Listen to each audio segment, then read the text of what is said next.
Alright, now we'll go to the ground texture and drag this up, and we'll go ahead and open the dirt texture that's used in the environment, just that for now. So let's drag this into the scene, and we'll just tile it like we did before. Make a new folder for the dirt. Go back down and get that dirt selection, and go ahead and check our ambient occlusion. Looks like it's leveled, and our dirt looks pretty good. So we would also need something for the rock, which we could use the concrete texture, and also we may need some grass to sprinkle in here just to kind of break things up a little bit. So let's open up this one, and got some grass in here.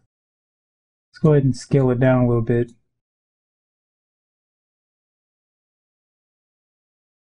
Position it like so.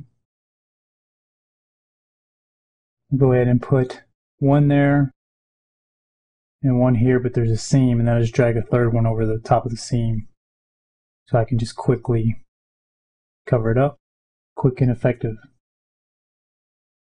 I'm just going to erase until I see the seam pretty much, or I'll just fill it with black and go ahead and zoom in a little bit, and you still see that seam. So go ahead and paint in here, some grass, and the seam just magically disappears.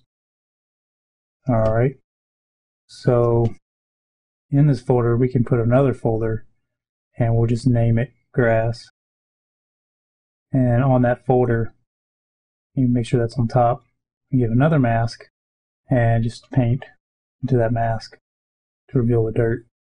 Make sure the dirt's on the outside so it'll blend with the environment ground. And we'll also paint in here throughout. And we may need to figure out where the grass is so they can match up and have good contact colors.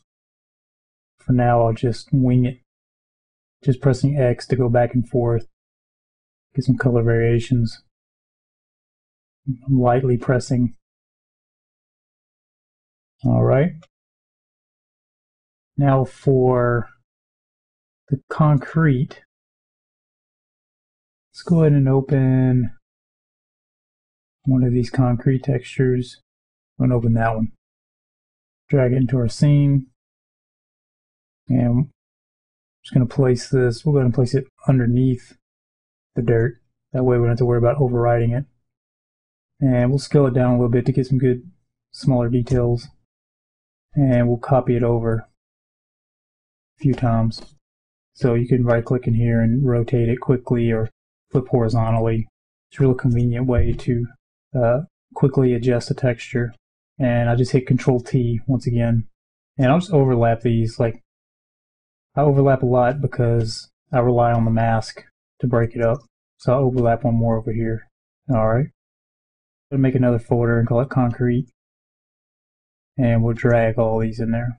And in this top one, we will go ahead and check the mask out. Pretty good.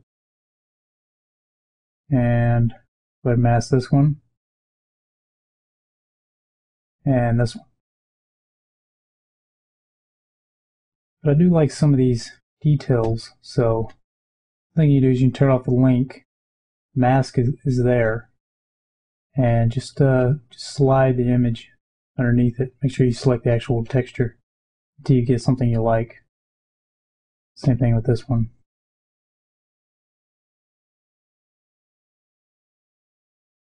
And we will quickly levels this one as well.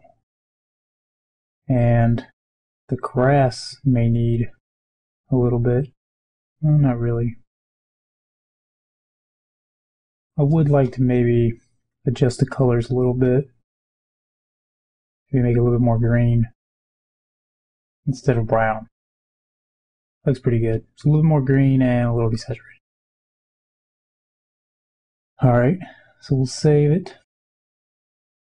And this one is ground. Go back in here and re-import it.